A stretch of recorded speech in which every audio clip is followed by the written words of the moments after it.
with 8.1 billion people in the world, this means you'll only ever meet around 0.0025% of the current population. So most of humanity remains a mystery to us firsthand.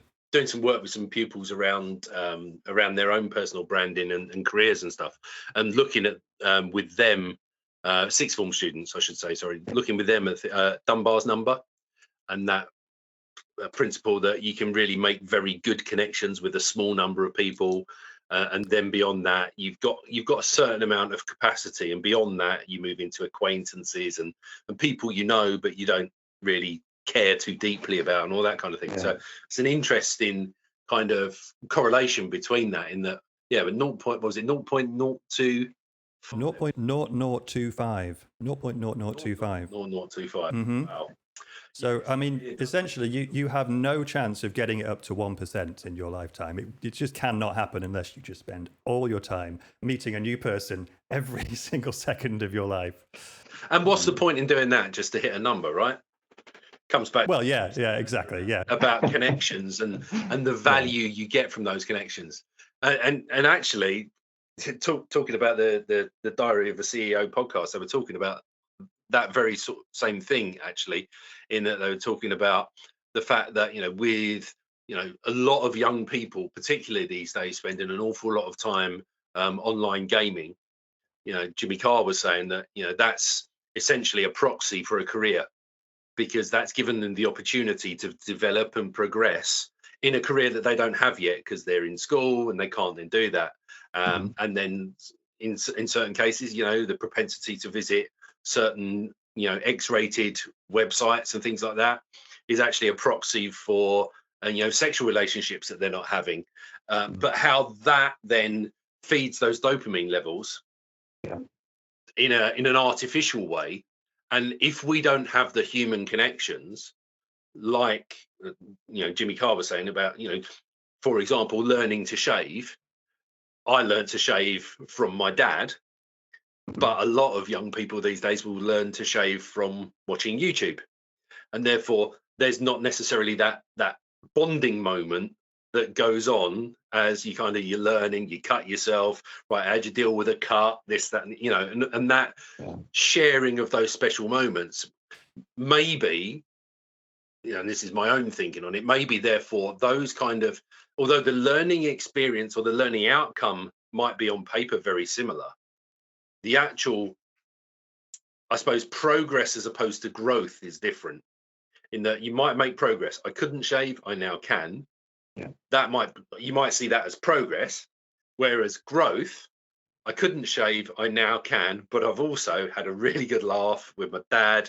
He's cut himself, I've cut myself, we both dealt with that.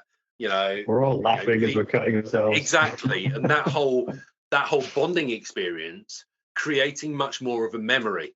And as we know from studies into things like Alzheimer's and all those kind of things, memory is a very, very strong emotion, and positive or negative.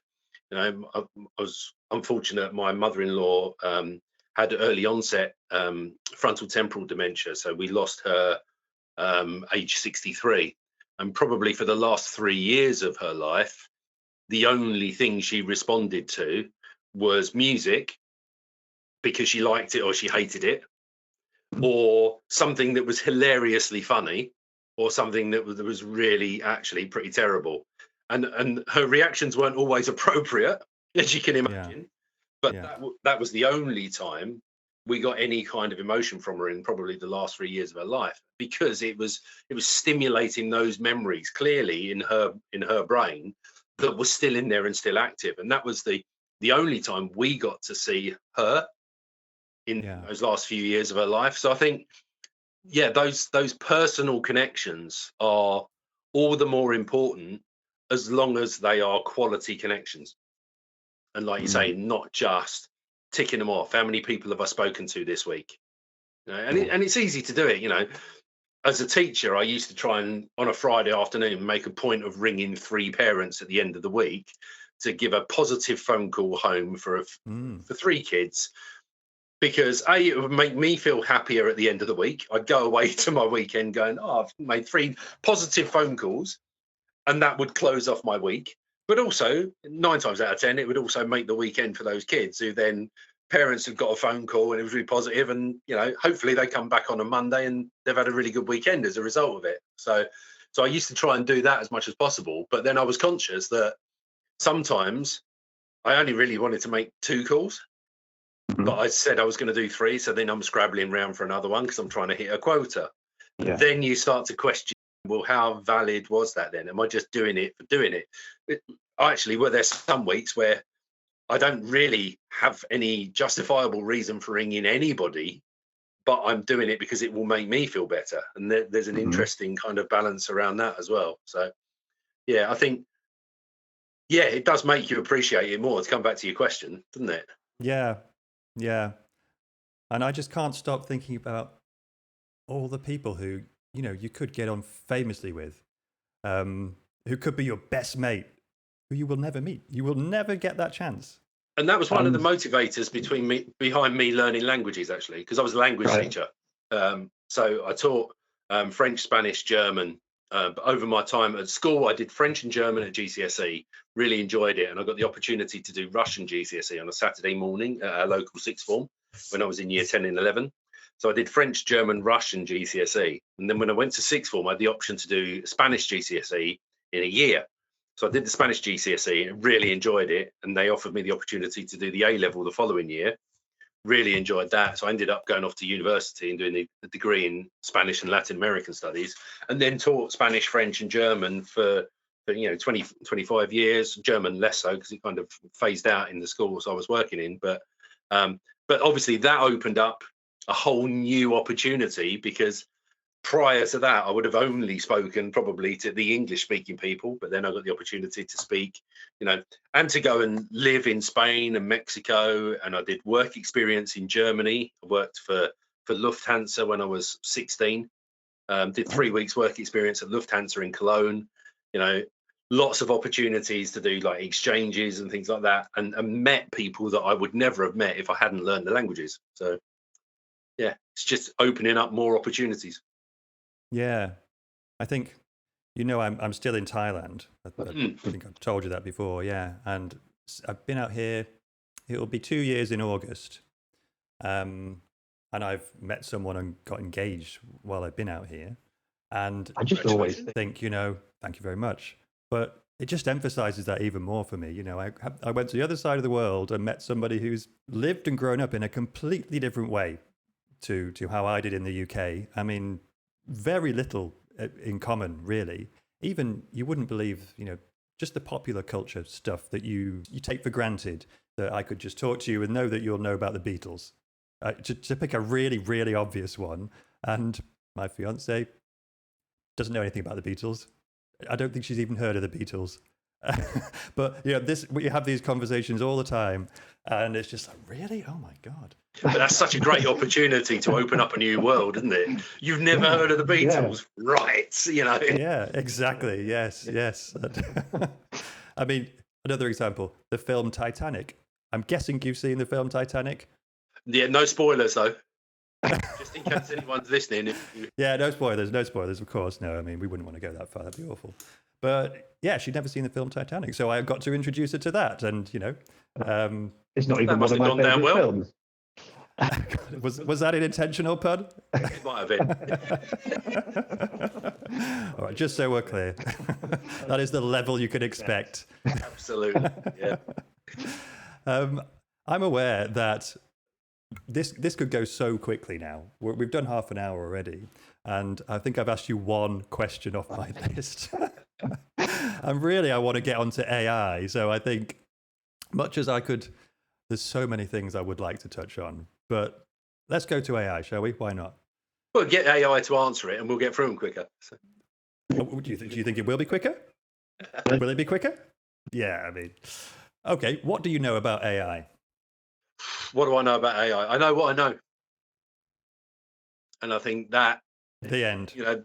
That's yeah, and that's the problem, isn't it? That AI's got huge potential to reduce the digital divide, but at the same time expand the digital divide, because you've got digital divide in terms of knowledge and access, and then you've got digital divide in terms of knowledge and ability and skill, and digital divide in terms of access to being able to use those tools in the first place and knowing how to use those tools as well. So I think it's got huge potential to be a real catalyst for democratizing creativity and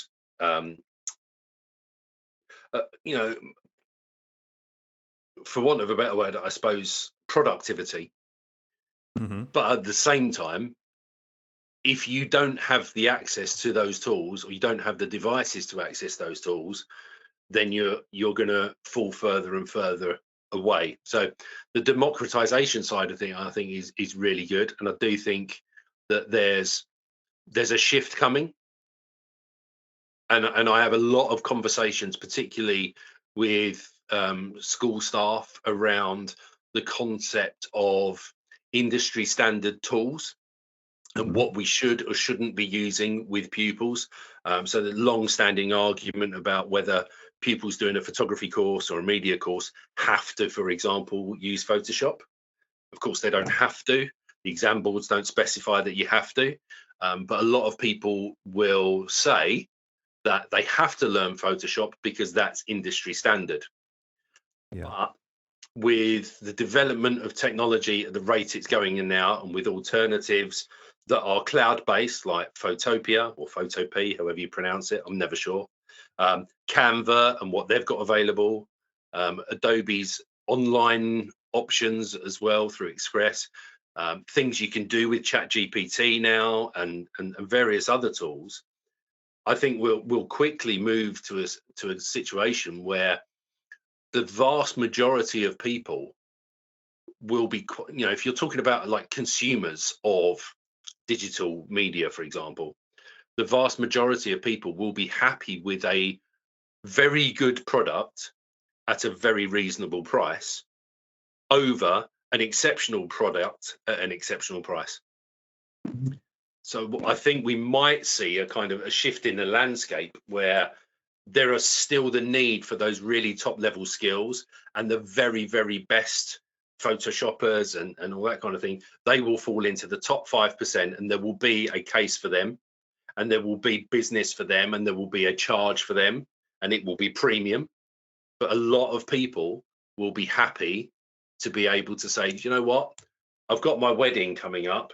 I could pay a wedding videographer, for example, a huge amount of money, or I could ask people to capture stuff on their phones, share it all with me, and then I could ask AI to make it into a compilation video for me, throw on some useful songs, and do all the transitions in a few minutes.